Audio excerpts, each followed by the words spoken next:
After installing the ACM SL Wind Energy Application Suite, you will get an icon in your desktop, with its title. Clicking on it twice, you will get the following form. It is the launcher application. Its purpose is to group all the options available of this suite, in a handy, easy-to-use mode. Its design extends the concept of icon in the desktop, in the sense that, it allows you to run an associated software application, possibly with some particular options, regardless where this application is located in your PC, and provides you with some information about that application, before you run it.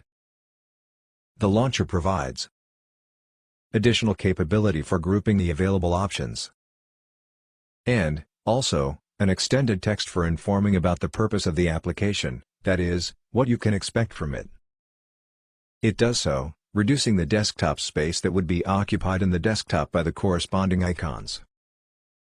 It has two panels.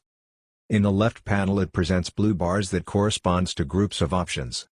Pressing any blue bar, its options will be visible. Pressing it a second time, the options will be hidden, reducing the space taken inside the form. In the right panel you get information about the bar or the application you are pointing to with the mouse. When you place the mouse pointer on a particular application, then you get two informations. The actual program associated with that option, with the particular command options, if any. This is presented as a tooltip under the option. At the same time, in the right panel, you get an extended information about the purpose of this option. For example, setting the mouse on the first blue bar, titled Introduction, in the right panel we can read its purpose. In this case, Introduction to Wind Energy Concepts.